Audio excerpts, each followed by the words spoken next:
and welcome back to Let's Talk with Parul. There's a culture of silence built around lots of things in our society, sexual abuse of children being one of them. What we don't realize is that silence emboldens the abuser and the pattern of abuse continues. Even more horrifying if you think about how the majority of these abusers are people we know and we trust. Given that a child is sexually abused every 15 minutes in India, as per the National Crime Bureau report of 2017, how far is the monster from our house? Which is why in this episode of Let's Talk with Parul, we ask you a very uncomfortable question. What would you do if your child tells you he or she has been sexually abused? Joining us to break the silence and the taboos that surround talk about sexual abuse, we have Dr. Amit Sen and Promira Banerjee. Let me just give you an introduction of both of them. Dr. Amit Sen is a senior child and adolescent psychiatrist, as well as the director of Children First. And Promira is a creative entrepreneur. She's a Momspresso Blogger. She's a healer, a mother of two, and a survivor of sexual abuse as a child. We're missing Meghna Prakash, a young poet, author, and journalist, and also a survivor of sexual abuse as a child. She wasn't able to make it back on time from the hills. She's got stuck in because of transport issues due to the forest fires over there. But she has sent us a video, so we can perhaps first start with the introduction video from Meghna.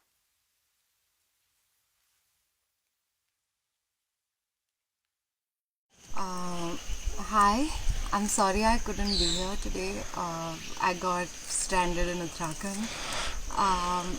So just to tell you a little bit about my story, I started getting sexually abused when I was 5, and it was with a relative, as it is in most cases. It happened for a couple of years in family gatherings, sleepovers at relatives' places, and it was a very difficult and confusing time for me because it was constantly iterated to me that I am filthy, and because I was touched without consent, I was impure. My family wouldn't want me anymore, they wouldn't love me anymore, and I didn't deserve to live. That was a very difficult thought process to be induced to a child, because as kids we believe what we're told, and I believed it for the longest time, and that had a lot of consequences in my life because it degraded my sense of self-worth to the point where I developed mental health issues. I have borderline personality disorder, severe depression, PTSD from the trauma. I also ended up getting into an abusive relationship which ruined 2 years of my life and left me with a lot of broken bones. And I realized that all of this stems from lack of self-worth, which was a concept forced onto me by my child abuser, which makes this a cause that I severely champion against. If you ask me whom I reached out to, it was very difficult because it's really difficult to talk about this as a child because of the amount of stigma associated around it. And I was told that if I would tell anyone, I would get into a lot of trouble and I would be disowned. So the onus of the burden of responsibility was on me, and that was too much to take as a child. So I didn't tell anyone until I was about 13, 14 years old when I told my brother, and he made it stop, and I'm grateful to him for it. But even after I told my brother, things in my family didn't really change as much because there's still so much taboo around it. So I still had to see him at family events and gatherings, and it was heartbreaking, to say the least. Meghna's story is not an isolated one, as we will see as we go deeper into this episode, and when Promira gives us her own story as well. First of all, let me thank you both. Thank you, Dr. Sen. Thank you, Promira, for joining us. And Meghna, you too. Thanks for sharing your views from there, from the hills. It's quite amazing. Till yesterday, she was sending me pictures of, these hills and the forest fires, and it looked pretty devastating. And today, she's found herself a pristine little spot in the middle of nature. She's calmed herself down, and she sent us this video and a whole lot of other beautiful thoughts. So really, hats off to you, Meghna, and we hope we see you soon in the studio. So I'm just going to start with some statistics. We have a slide of statistics, which is, well, not to alarm, but definitely to set the context and to show you how rampant this is. If you can play that slide, please. 53% of children who responded to the survey, this is a survey which has been conducted by the Ministry of Women and Child Development. 53% of children who responded said that they had been sexually abused in some way or the other. Now, this is definitely, we all know that these are reported cases. Dr. Sen, you must be seeing these kind of cases coming up every single day. Yeah. Children are not sexual. Their bodies, their behavior, there is nothing sexual about them. But what makes them victims? What makes predators actually want to, perpetrate these kind of acts on a young child? So, part of it is to do with what some of the perpetrators have gone through in their own lives. The large majority of abusers would have gotten abused when they were children. Sexually, most of the times, and sometimes physically or emotionally. That's one part of it. The second part, of course, is that the perpetrators are well known to the children, right? And there is a certain rapport that they share, a relationship that they share. And because children are vulnerable, children are naive and trusting, it's very easy to actually get into their private space, right? Clearly, the people who are perpetrators lack the empathy or the compassion towards children. And something must have happened in their own lives to rob them of it, yeah? And of course, they have a certain manipulative streak to their behaviors. There's no question about that. Many times there are associations like alcohol or substance misuse, unemployment, stepfathers who often do not actually share the same compassion. Sometimes they might actually have some anger or resentment towards a child who's growing up in his family. Those are the other kind of factors that contribute to it. And I think culturally, we're a society who do not listen to children. And I think perpetrators know that very well. Yeah. And so even they can be scared very easily. So you can intimidate them. You can ask them, scare them with dire consequences, and they'll probably never reveal it, at least not till they're grown up. And the other thing is that even if they did speak, who will listen to them? And that is one of the biggest problems. I think it's cultural. It's to do with how we look at children as objects. And I think that not like human beings with their own sets of feelings and minds and opinions, and a lot of the times when children come back from school, let's say, and come and share their stories of what happened, what the teacher said, what the other children said, you listen to it with a smile and a bit of skepticism, almost like, mechanically, because there are so many other things. Your phone's ringing, the pressure cooker's going on in the kitchen. There's so many other things that are happening in your life. And to be able to sit and listen to a child from your heart is perhaps one of the last things we find time to do. And that is the other key factor. But that's a great point to bring out, that as a society, I mean, culturally, we're all just not used to listening to children. And look at the implications that might have, I mean, this is the worst case scenario, of course, but there must be other implications as well. Yes, of course. Right? Yeah. Promira, you face that. You face that in your life. Tell us about your story. It's a difficult thing. Every time I think of it, it shakes me somewhere. But today I'm much stronger, so I'll just share. I'll share the first story. Right. So I'm the oldest of 3 siblings. Right. I was very close to my grandparents.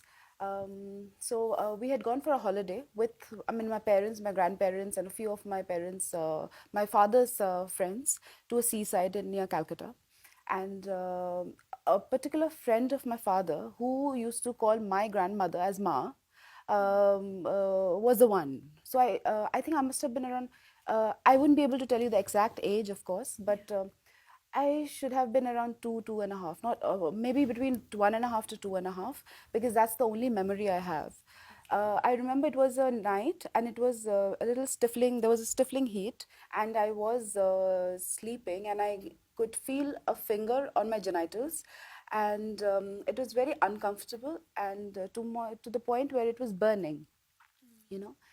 And I started shrieking. So my grandmother was, she was a little perplexed as to what happened, and I think I remember that uncle's face.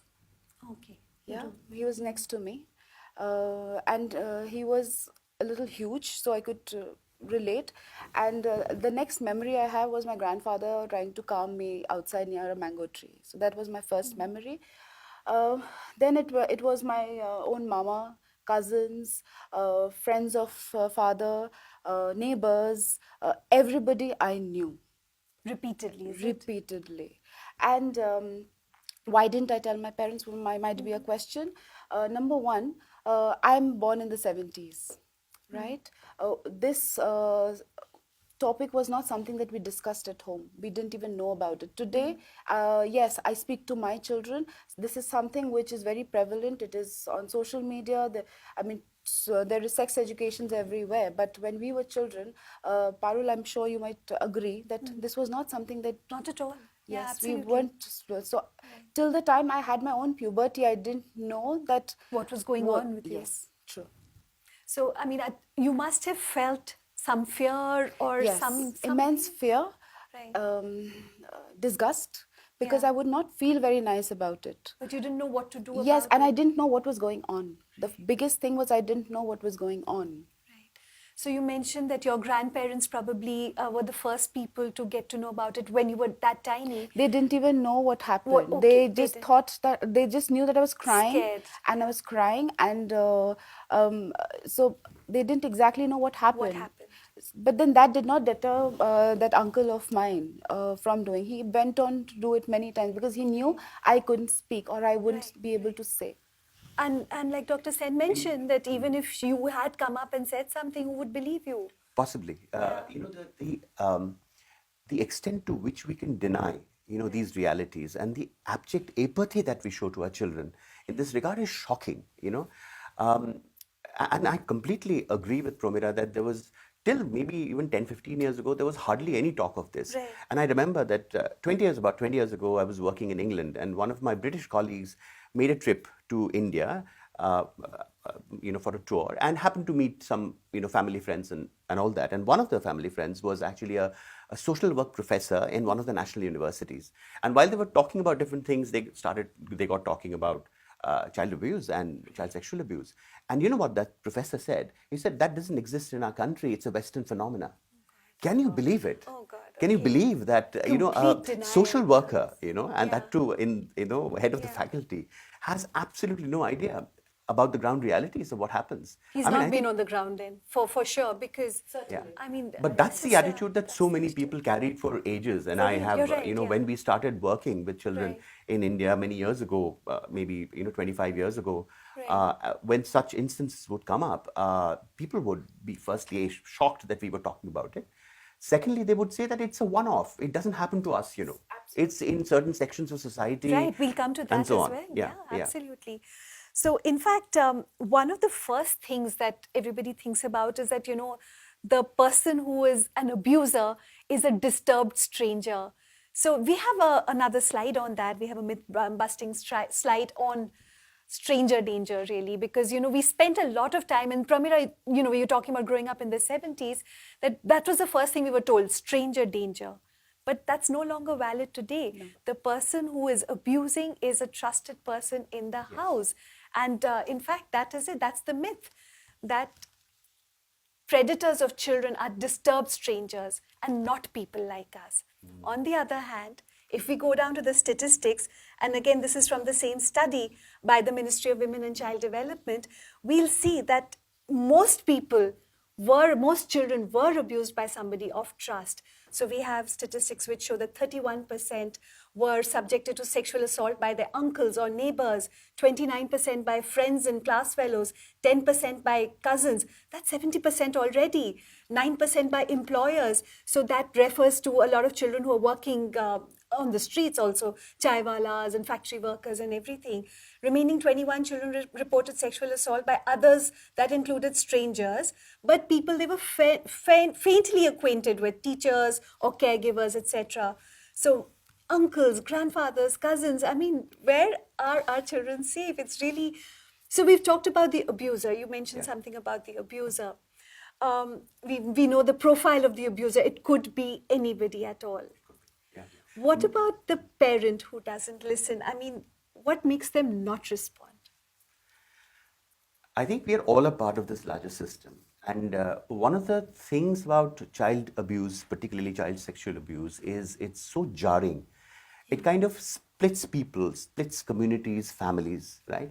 If you acknowledge it, right? Because it's a very hard reality indeed, right? For instance, for a parent, what kind of a parent does it make them if they were to acknowledge to themselves that they couldn't protect their children, their child, right? And again, it's a very patriarchal, hierarchical system. If they were, as mothers, for instance, were to raise their voices, many times the larger, complex dynamics in the family would shut them up. In fact, they might be completely ostracized. And I've seen that happen. There are some mothers who will take a stand, and even their own parents would say, how can you do this? You'll break up your family. So it seems that values such as family, etc., come much before the welfare or the safety of a child. And therefore, that conspiracy of silence. Indeed. And what happens, therefore, is that it becomes a transgenerational thing.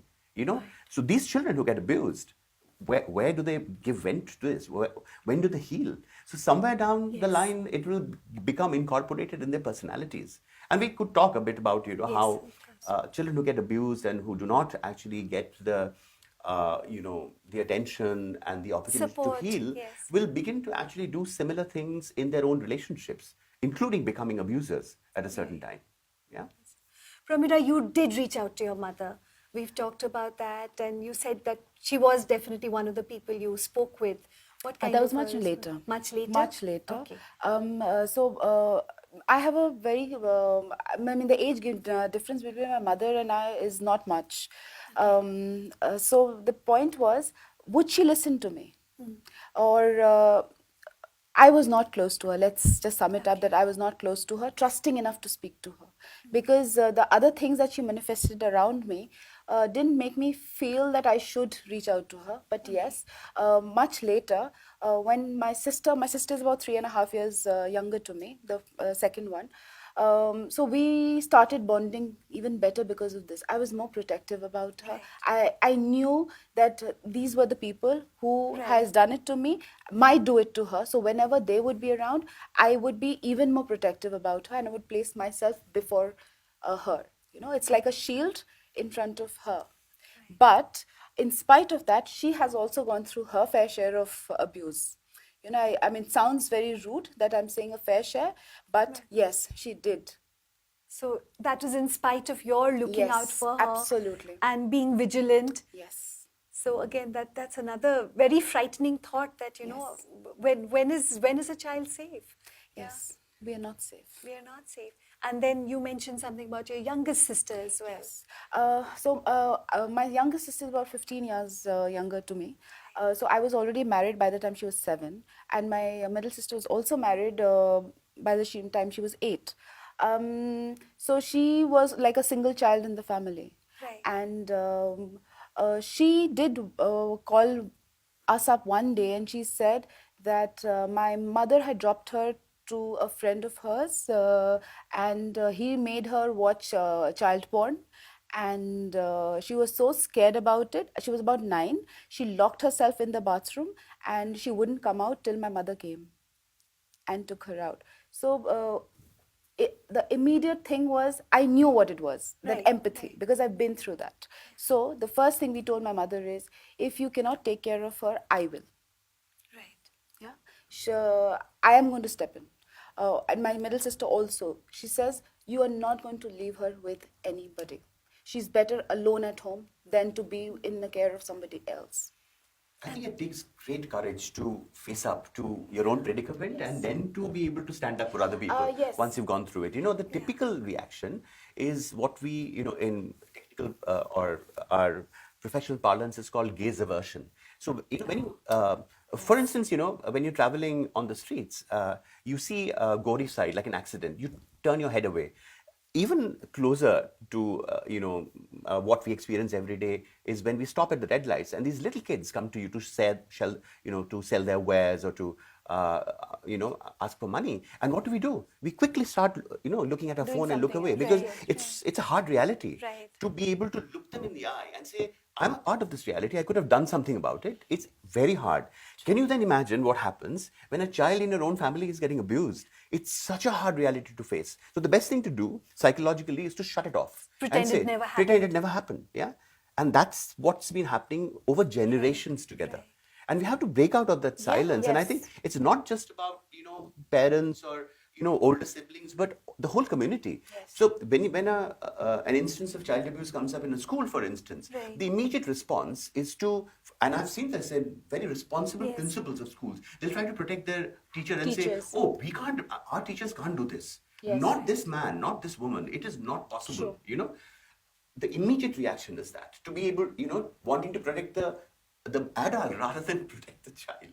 And that is really paradoxical, I think, It gives us a picture of, how we value our children. And Dr. Sen, we'll just give you a mic. I think there's a bit of a Is it? Sure. lag in audio. Thank you.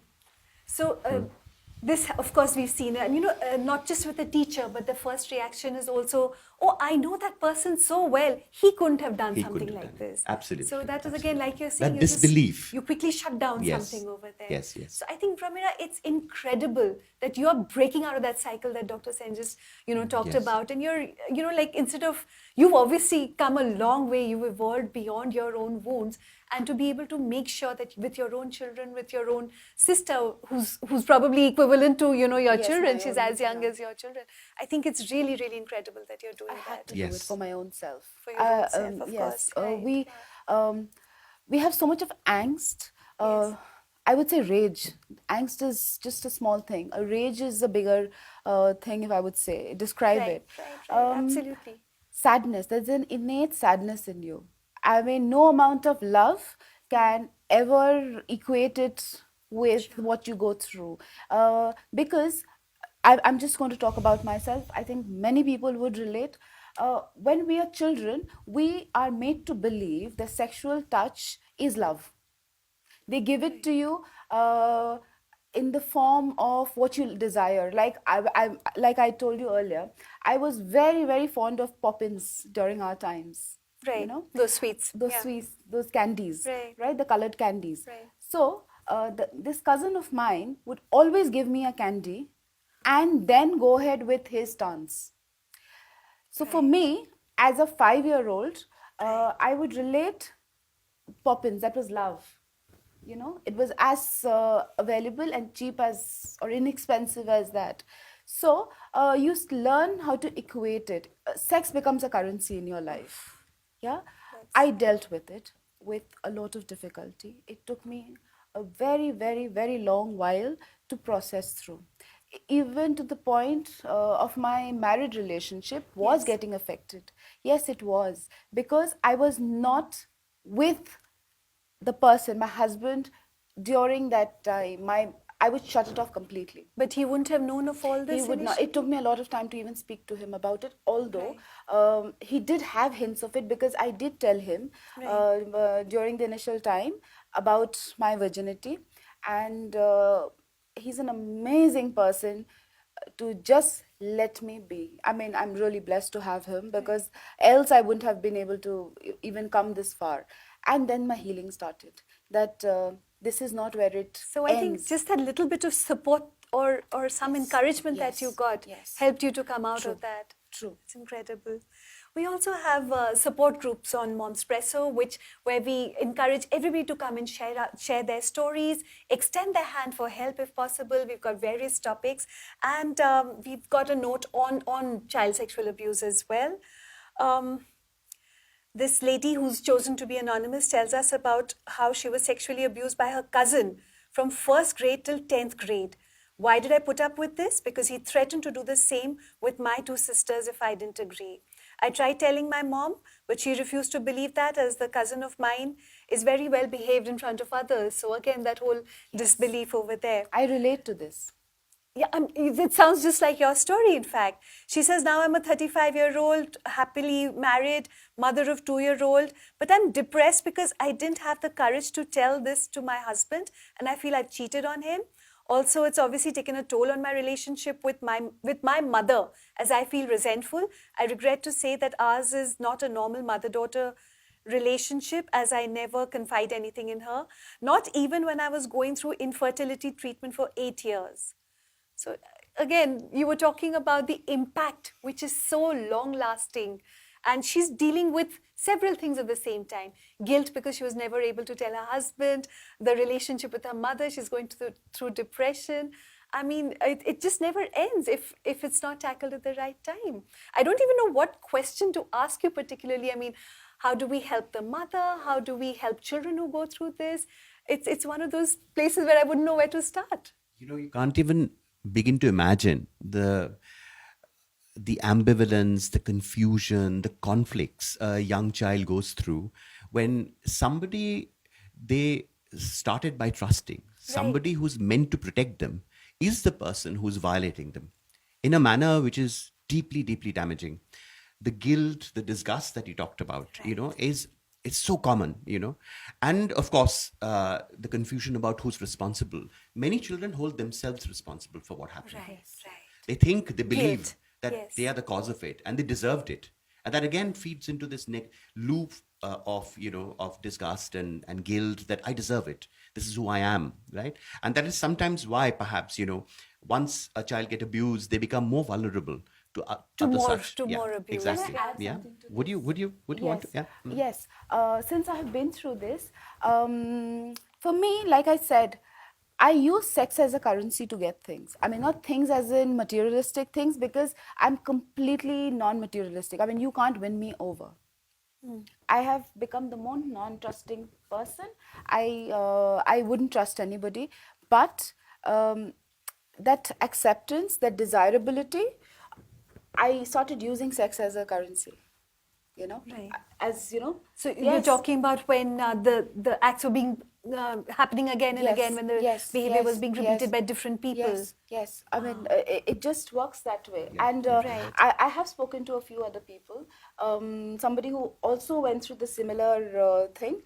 She agreed to me. Yeah. And we kind of bonded, and now we're good friends because, yes. So you trust her I because she's trust been her. through the whole thing, yes, isn't because, it? Yes. there is somebody who empathizes with Yes, me. yes, She's yes. gone through similar situation, and then I could tell her, it's okay, I'm there with you. I Yeah, know. Right. Yeah. And yeah, then yeah. we started forming a bond wherein if we had to go somewhere, we would go together. We were like backup plans for each other. And we start talking about That it. makes sense, yeah. Yes, Yeah, yeah, because people don't, they are not sensitive enough to other people. Sure. They are, Right. we talk, I would say that they are also trollers. They're also trollers. We Yes. talked about that. Yes, Yeah, they of are course. trollers. They say ऐसा नहीं हो सकता है, Yeah. झूठ बोल रही है, attention seeking करती है. Yeah. You go through these things and then you start doubting yourself. Am I imagining this, or Is there something wrong with me that yes, this is happening to yes, me? and again and because again? most of the people say, oh, she's very weird. She's very angry. You can't talk to her. You start shunning them. So did you have that experience in I did. school when you were growing up? Yes. All of this was happening parallelly in your life at Yes, home. I didn't have friends. You didn't have. I just didn't have friends. Yes. Sorry, Please, I was saying that one of the biggest casualties is trust, a huge Right. breakdown of trust. And what do children have when they grow up, other than trust, on Right, which right. they can bank upon, due to which they can actually feel the courage to go and explore the world, to learn? The emotional foundation of a child is built on trust. From the parents, from other family members who, love her, care for her, and protect her, give her a structure where she is able to, with some degree of confidence, talk about her feelings, talk about, what troubles her and so on. If that trust gets broken very early, you can imagine that how many of these different relationships in her life will get affected in the long term. And then and of course then it translates into friendships, or the lack of trust course, in yeah, it, in yeah. in marital relationship. So many people who get abused will put themselves either in a victim position or become abusers. A perpetrator themselves. Of course, there are few people like Promira who have the strength to be able to process these things and heal, and then come out of it and then begin to trust in the relationships. Of course, and good healing relationships later also help. Those are other things that one perhaps we could, reflect on a bit as to what helps later. What helps to. So, of course, one of the big things that we need to talk about is prevention. Yes, What do will. we do to be Yes, able to prevent absolutely. child sexual abuse? And We will. and whatever we do, there probably still a handful of children who will end up getting abused, Absolutely, because yes. it's all out there, isn't it? It's all out there. It's in You our can't own eradicate house. it completely, Right, right? yeah. So what do you do once they get abused? How do you deal with that, right? Yes, Because absolutely. many times the way the system responds, parents respond, school responds, is more damaging than the abuse. Yes, Because I the agree. mistrust. Absolutely. When people turn around and say you're lying, or ye drama karti hai, as you said, and this happens ever so often. That again is a repeated. Much worse. It's a dent and it's hurting that wound repeatedly and keeping it open. Yes. And making it even more complicated, because then these self-doubts emerge. Many times we have young people who come into therapy, Right. and during therapy they suddenly begin to remember. In the big, to start with, many young people would have repressed it so much that it's Right. not in their consciousness anymore. Do you know? But when they begin to trust the therapist, it gradually begins to surface. That this incident happened with Yes, me. and it's happened to me a number of times when Right. young adolescent girls, even boys, would remember that this image is coming to my mind now, and I'm beginning to remember it almost like a dream. When I was 5 and we went for this holiday, and then it happened for the next 1 year, I don't even know if it's real or it's a part of my imagination. So that questioning over there probably had repressed the memory so much that they can't even actually bring it to their conscious mind. But it has Yeah. played on their minds all Of these course. years. Yes. It's impacted various aspects of their life in any case. So the other thing to remember is that, again, funnily enough, we work with children in various spheres, and one of the bodies which looks after children is called the Child Welfare Committee. It's a part of the, JJ Act and so on. Without going into, the legalities of it, when children who particularly come from very marginalized backgrounds, street children, living in slums, who or victims of sexual abuse or domestic violence, they're taken to the CWC, by counselors, by staff members from different children's homes, and many times some of their stories are told to the CWC, and they're told that this child has gone through abuse, and one of those members, appointed by the government, turned around and said, why can't you forget it? It's कभी-कभी गाड़ियों की टक्कर लग जाती है, भूल जाते हैं हम उसको. Why can't you just forget it and move on? Yeah. You've been told that also, Bhulja? Yes, much later, maybe when I was When an you adult. started to talk about when I was an adult, I actually repressed all these things till I was an adult. Right. Yeah, because I didn't have a voice. And then I realized that I have a voice. I have to talk about it, because else I'm ruining everything around me. I was losing myself, and I think I was in depression right through till I understood that yes, I'm in depression. I need to, because I was an insomniac as long as I can remember. I would be awake almost all through the night. But you went through so much. Yes, because even now sleeping at night is a big problem. I can't sleep without a sleeping pill. We have a quick slide again. This is another bit of statistics on why children don't speak out. And we know that as a fact that, children do not speak out. According to this study, 62% of children who were abused keep quiet. And we have a slide to show you just that. We also have a few more details on this. The next slide, please, on the same topic, which, kind of gives an overview of why children don't speak out. And most of them didn't know what and how to say. True. The next majority did not want to speak out, and they felt a huge amount of guilt. So, which is a fact that a large number of parents in any case don't even talk about sex with their children. How do they expect a child to come and tell them about sexual abuse? I think that is primarily one of those reasons why children, how can the child go and tell the mother who's never spoken about her body or the child's body and tell her that a cousin or an uncle is doing bad things to her? So that's really one of those things which is why it is going on for so long. Pramila, in fact, one of our bloggers, Srimati Sen, wrote about her own memories of sexual abuse. And just like you did, she also took a pledge. She says, when I have my kids, I will protect them fiercely. I will never allow anyone to abuse them the way I have been. I will trust and listen to them. And yes, I will teach them to speak out, defend themselves, and strike back. So let's get on to that aspect of it. How are children expected to speak out, strike back? Dr. Sen, you just asked about how do we protect our children. Let's get into that part of it because I think it's just so important. In school, we talk about good touch, bad touch. We've started doing that. Is that enough? Let's start with that point. So it's a very good. It's a great start. Yeah. Sure. To help children to firstly start conversing about it, talk about it, and also help them understand that there are personal boundaries. There are certain parts of the body that only their mother can touch, perhaps. Right. And also make them aware. In their own way, in the age group that they belong to. And I do believe that sex education or awareness of your own self, etc., should start quite early. Right. Perhaps from the time the child starts going to even a play school, right? Right. And of course, these conversations cannot stop with just one such, They workshop. have to keep evolving. So again, there are schools who will do one workshop in their whole lifetime and expect that's going to sink in and remain with them for the rest of their lives. That doesn't happen.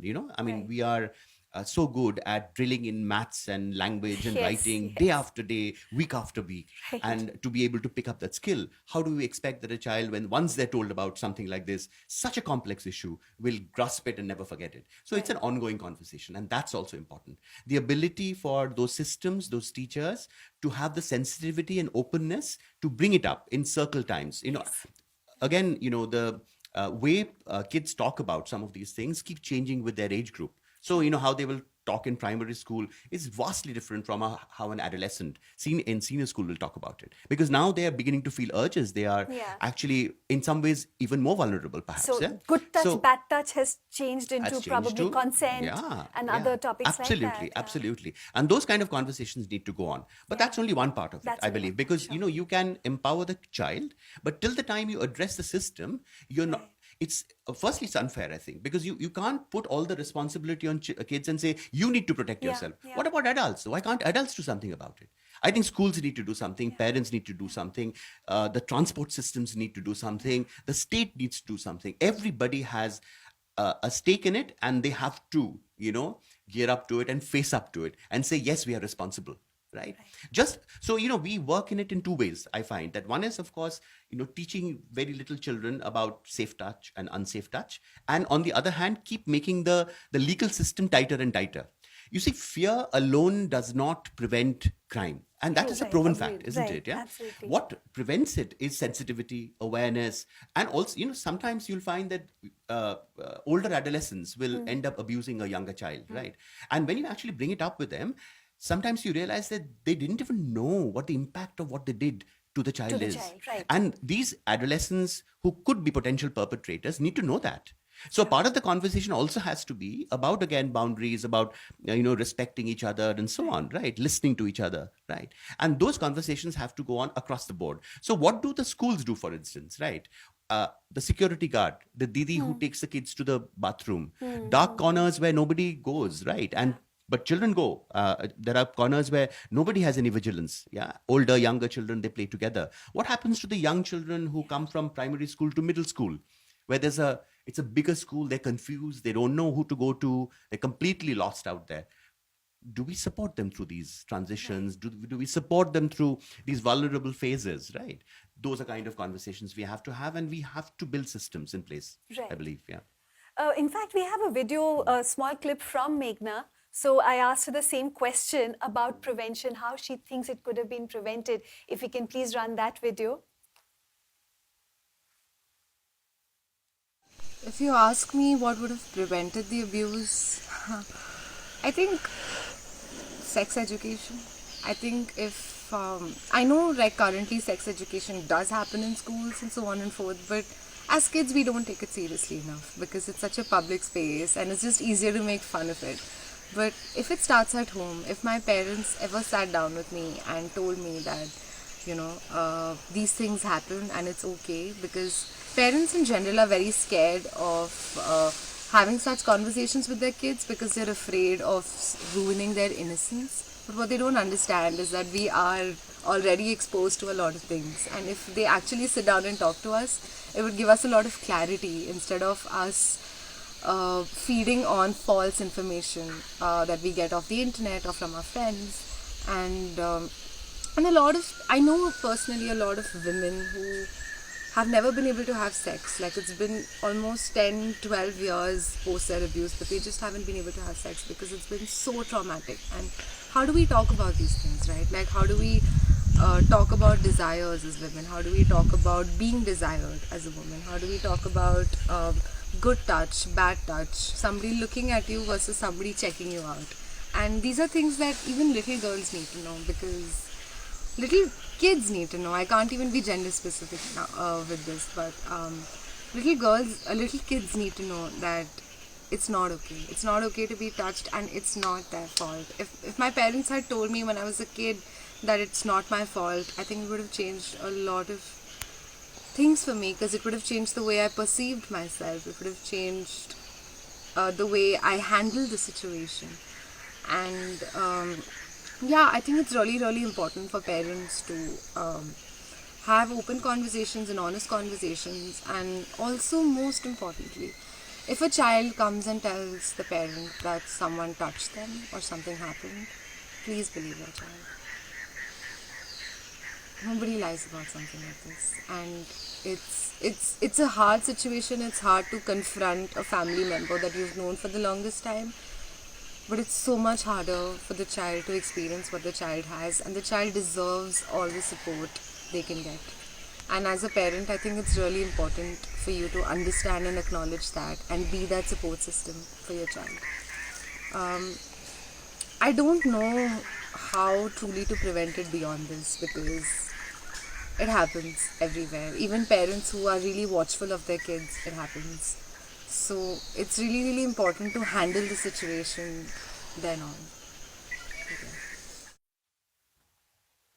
Meghna talks mostly about her mother, and she feels that, had more talk been happening in the family, this could have been prevented. Do you feel that, Promira? For you, it was a serial, Yes. session of Yes, abuse. but the fact is, we have to understand the time we lived.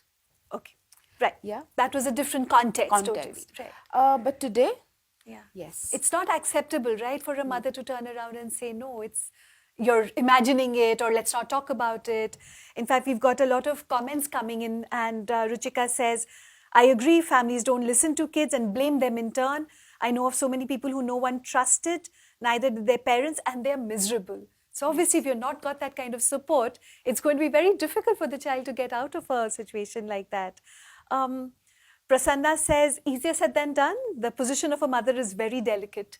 So yes, from both sides, it is a tough situation to be in, no doubt about that. I think one of the first things we need to do is get rid of some of the myths that are prevalent. Yes, please. My sir. question to Yeah, Prasanna would be, it is a delicate position for the mother. What about Yes. the fathers? What What about about the grandparents? fathers? Why aren't we talking about the exactly. fathers? I mean, is it Yes. important that the fathers also then stand up to the mother if she wants to take a position? How often does that happen? I think a lot These of are times questions we need. what happens is that the child probably confides in the mother because, well, so far in that relationship, they were probably the closest to their mother. And if the mother turns her face away, then they're not even going to have the courage to go further to the father or to the grandparents. But yes, that's really the next level. I mean, message for children, please go beyond. To this, I would like to add, the role of a father cannot be less determined, Sure, of it's course. equal. I It's mean, I equal. would say it's both Absolutely. father and a mother in a dynamics of the family. So For if the sure. mother is not brave enough for whatever reason, the father should stand up, because Absolutely. he's also the protector of the child as much as the mother is. Very valid point. Yes, Absolutely. yes. Yeah. So we've got some other slides which we're going to show you now. And again, myth busting. We are talking about boys. So again, the conversation is usually about protect your girls, don't let the girls go out anywhere. But we know that boys are getting abused as well. And again, the same survey has shown us that boys are abused almost exactly as much as the girls. And we show you those statistics. We feel that boys do not get abused. And the statistics show us 48% of the boys who had been abused, who responded to the survey, had been abused. That's almost half. That means half the kids out there, in any case, boys or girls, Or it girls, doesn't yes, matter. true. Every second child is being abused at some stage and in some form or the other, which is an absolutely horrifying thought, to go out with. We have another point that you had made earlier about poor families, the economically underprivileged families, that mindset is there in our heads that happens only to them. So again, that's another myth that we have, if we can just bring that up. Again, statistics which will help us to prove a point over there. It's not so much of really bringing up data, but the point is we need to get people to understand, all of us to understand that, we can't continue with those myths. So we think it only happens to children from lower socioeconomic families, and yet the statistics show us something totally different. It shows us that there seems to be not much variance in the prevalence of child sexual abuse amongst the various strata that we're talking about.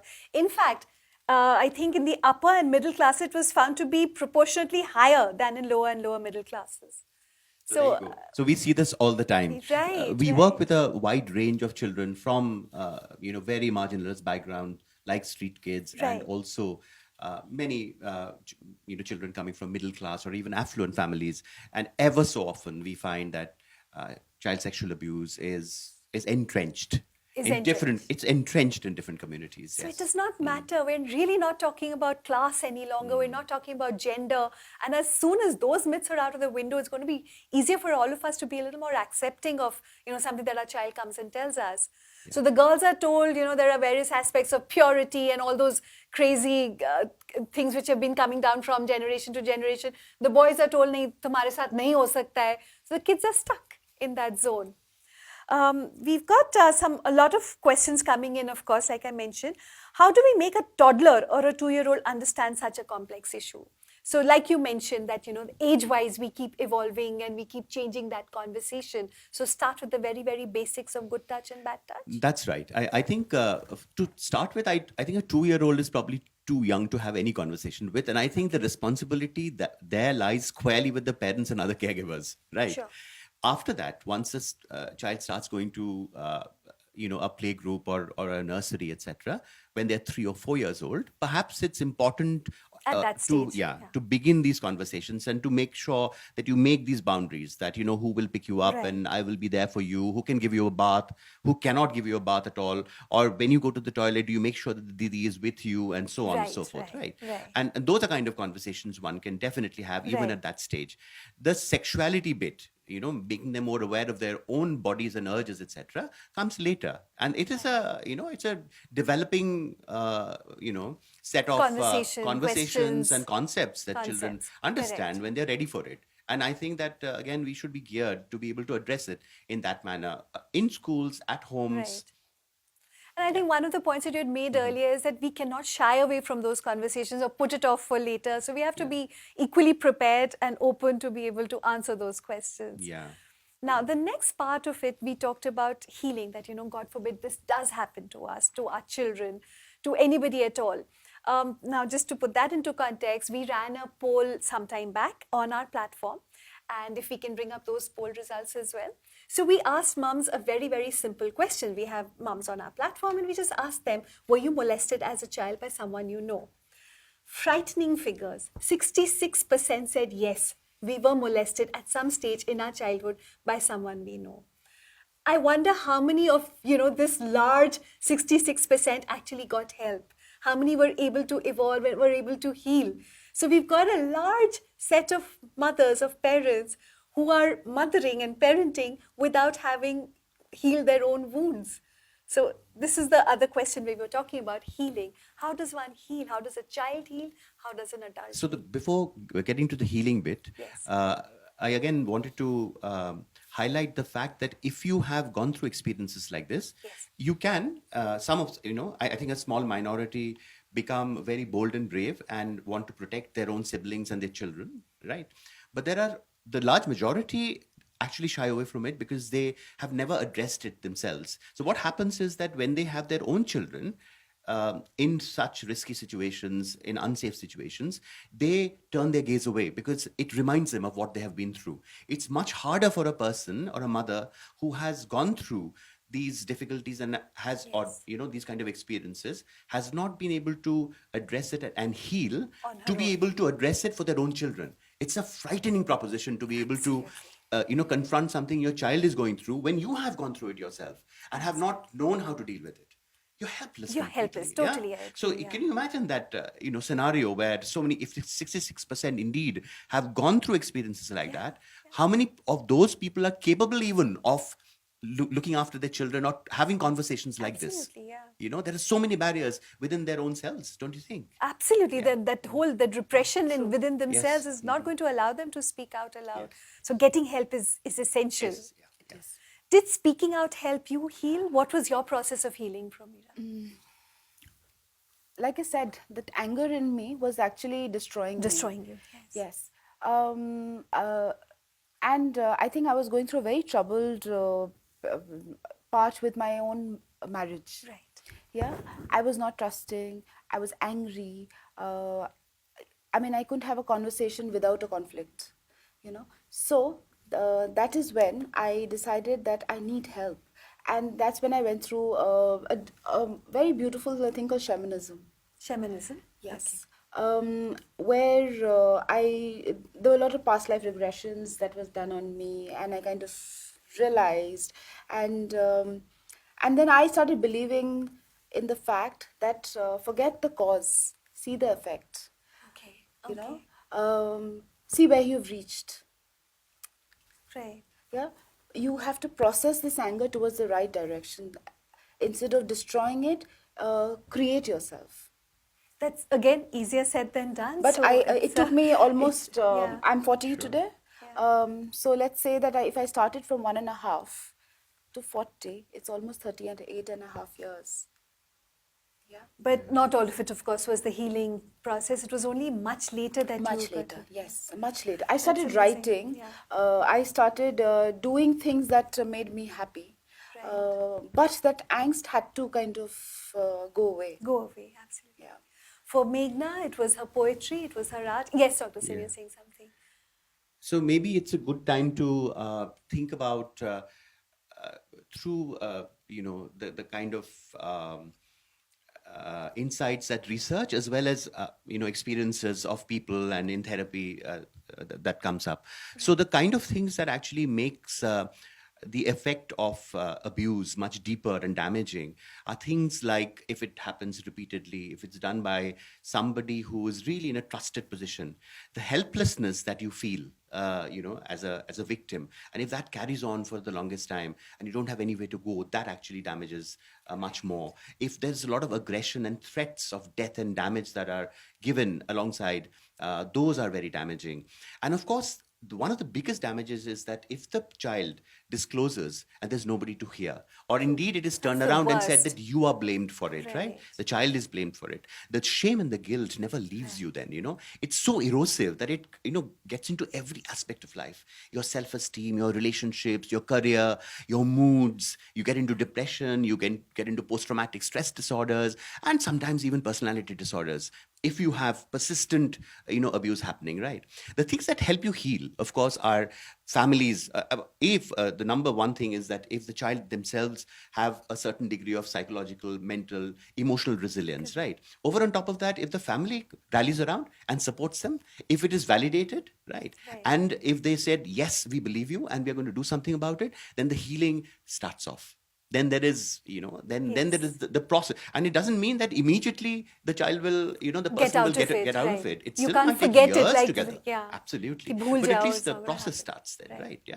And the third thing is a sense of justice. If the person feels that something has been done about it, that the perpetrator has been in some ways, addressed or At least pulled up for has it, got punished. consequences, Yeah. punished, etc. So, and again, when people think of a sense of justice, they always think of the law. It's not always about the law. Right. There have been instances when we have met families where the perpetrator has come up and that perpetrator gets cuts out of the rest of the extended family and nobody wants to then talk to, that adult anymore. And that itself is a big sense of justice. Sometimes just confronting that, the perpetrator in a family setting or in a in a community and saying, what you did to this person and what the effect has been, and that itself can give them a big sense of justice. So there are now practices of restorative justice which are now becoming more and more common, especially if the perpetrator is somebody who you also care for.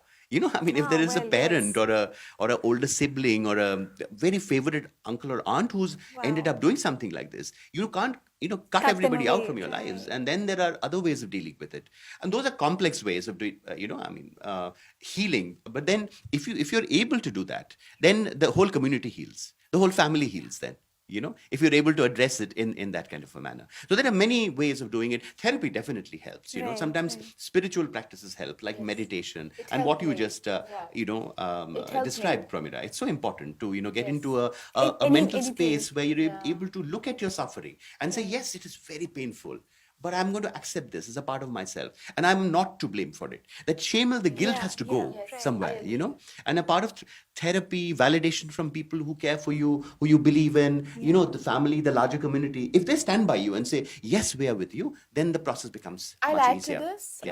So the way I healed myself, unfortunately, like this sense of justice that you just spoke about, unfortunately, all the people or most of the people who were my abusers are no more. They're dead. And they had very painful deaths. So there's I'm not karmic happy about. justice. Yes, I wouldn't say I'm happy about it. So what I did was, during my past life regressions or my hypnotherapy, I did a quantum healing hypnotherapy. When I started doing that, and there I was taught in shamanism that while you're doing it, whatever you want to forgive, imagine that you're in a room and that person comes and you're speaking to that person. I did that. So I spoke to each of them in my mind and I imagined them in front of me and I said, I forgive you. Okay. So that whole visualization helped you. That's such a big step. I said, I forgive you. I do not hold this. I do not give you the power to hurt me anymore. Yeah. Yeah. That's beautifully put. That I do And not so give big you of the you power too. to. I mean, I had to do it for my own self. Yeah. Else, I think survival becomes very difficult. And you make lives of other people, your children, your husband, your own family very difficult. And most importantly, it was difficult for me. The healing was difficult for me. I did forgive my mother. You did. Yes, it was my redemption that I have to understand her. I looked at her from a different point of view. Instead of saying that you did not protect me, I said that I did not understand you, or you didn't understand me. Today, when she speaks to me, earlier I used to be jittered about her, I used to be angry with her, but today when I look at her, there's a lot of empathy. I give her peaceful hearing, I understand what she's trying to tell me, and I say, okay, I'm with you. That's amazing, Pramila. Yeah, I mean, really, absolutely it's amazing. amazing. It's for my Hats own off to you. self and also for the people I love. And I realize there are people who love me. It's not that the whole... Of course, Yes. of course. Yeah, I Yes. don't think one can forget that. So, like you turned to, to shamanism, that was a spiritual experience that helped you. Meghna turned to writing, to her art, to her poetry. And we have this wonderful poem from her. We'll just try and get that for you. In the meantime, I'm looking at a lot of comments which are coming, which talk about good touch, bad touch, which talk about talking to children, to making them aware about these things. And I think that's a great step that everybody's aware of already.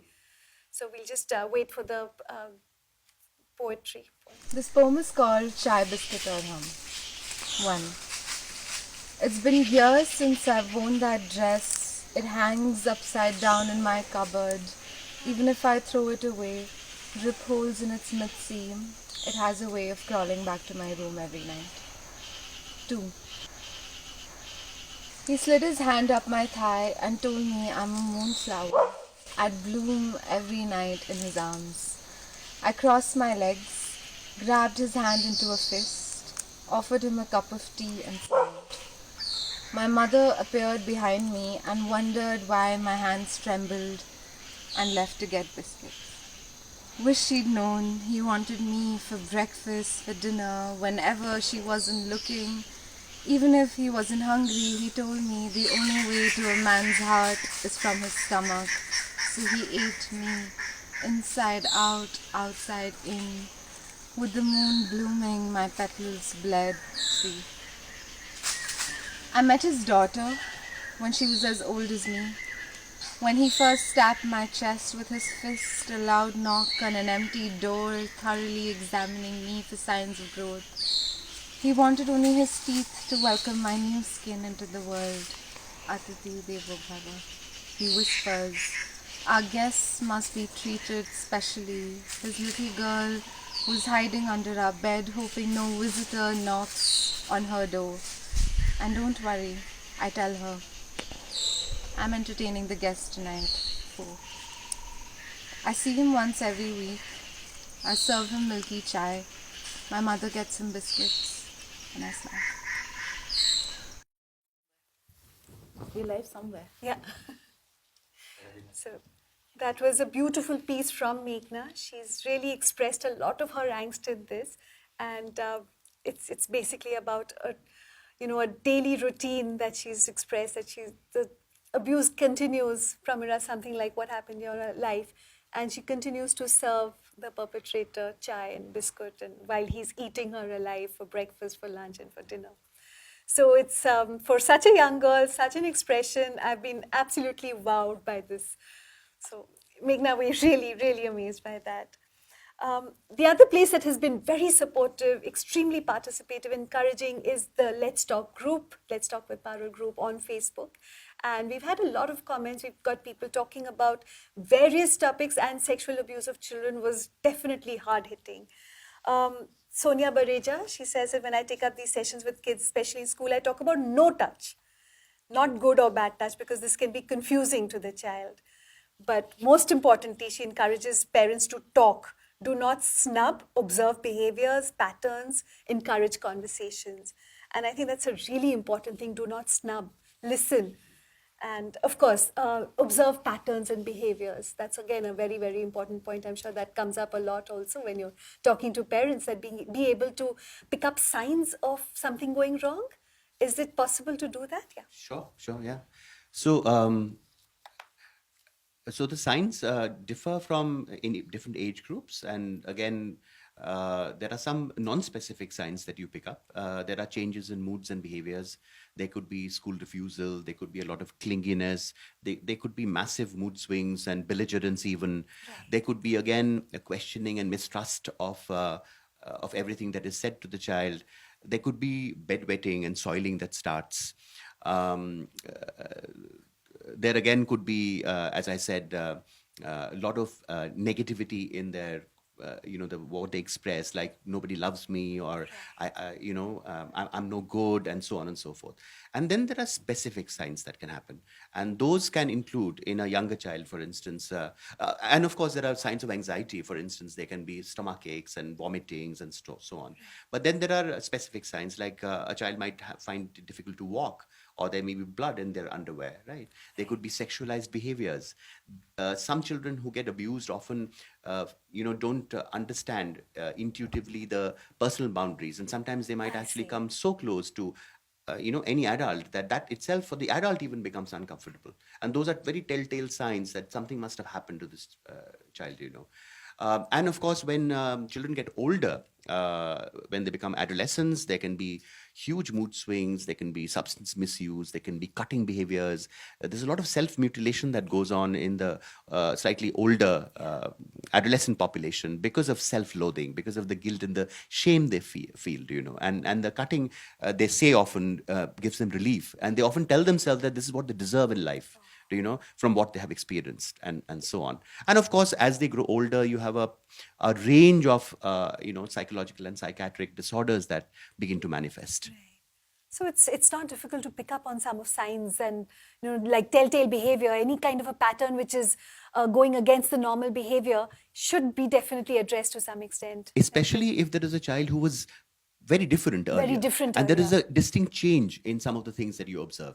So and you can see that they, begin to cry at the drop of a hat, do not want to go out and play, right, or are, again, mistrustful of people, or they also have sometimes what is called increased startle, when little things make them jump. Right. They get very scared. Right. They might not want to go and sleep in their own rooms, and so on. So there are many such things that you begin to pick up, which are non-specific. And then you can also pick up specific things, right, if you're really trained at it, and so on. Yeah. Sandhya Mohan also talks about communication being the key, dinner time, no TV, hearing each other talk about their day, like what we say, that mechanical listening to our children talk has to stop. And that encourages children, shares a real picture. Don't always paint a pretty one. That's another thing we parents tend to do. True.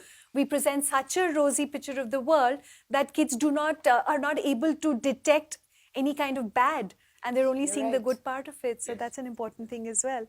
Kiranjit Chaturvedi says that this whole thing about realistic talk and not painting an unduly protective and rosy picture is important. Also, here's another point which we have to talk about, like what you just said, that sexual touch and assault are not a matter of their shame or insult, but an insult and shame on the perpetrator. No need to cultivate shame and secrecy around the body and around sex. Talk openly about choice, consent, agency, even with children who are very young. We spoke about sexual harassment a few days ago on this very platform. And so the lady was our guest, our activist, Nandini. She mentioned something which is, I think, very valid over here, that it's not my izzat or my honor which is at stake. It's yours. You're the guy who's done all of this. And that's something which children also need to understand, that if something wrong has been done to you, it is not you who one is at fault or who has to bear any kind of shame. I think that's the other message we need to give out to children. Absolutely. It's so important to do. Yeah. We've got some closing notes from Meghna. I think that's the last video that we'll be running today.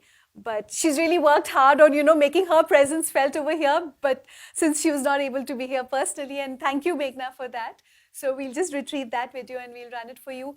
It's really a culmination of all we've been talking about, and which is why I thought it's a good place to end on. So we'll just play that for you. Sexual abuse is something that takes a lot out of you, and healing is a lifelong and continuous process. I am still healing. I'm way better now than I was before, because I couldn't talk about this without breaking down. And now I can shout about my experience from rooftops. And I'm proud of that, because I have nothing to be ashamed of. I'm a survivor. And I'm still healing. It's difficult. I experience a lot of PTSD sometimes. I experience a lot of trauma. It's hard for me to trust people. I shudder when someone touches me without me looking at them touching me. And I have nightmares. Every time I see the person at family gatherings, I feel like I'm a child all over again being abused, and it's terrifying, it's traumatic, but I'm strong. And all survivors of child abuse and sexual abuse of any sort are powerhouses. They're really strong, and I hope that we can build a community for each other and support each other and get through this, because we all deserve to heal and we all deserve to be happy. And just that as a concept took me the hardest time to understand and acknowledge. So I'm happy that I'm there, and I'm happy that I'm working on myself to get better. And I'm here for anybody else who wants to do the same. That's for sure. All survivors are powerhouses. Thank you, Meghna. You certainly are one. Promira, you're another one. Thank you so much, Dr. Sen. You've given us a lot to think about. Very, very articulately, clearly put. There are instructions for us there as parents, and we're the first line of defense for our children, and we better step up. Thank you all for watching, for your participation, for all your comments. You can stay connected with us on the Let's Talk with Parul Facebook group. You can send us a request and ask to be joined into that group, and we'll take care of that. But we really would like more participation. If there is a conversation, it has to be two-sided, and you're all welcome to join it. Thank you so much for watching.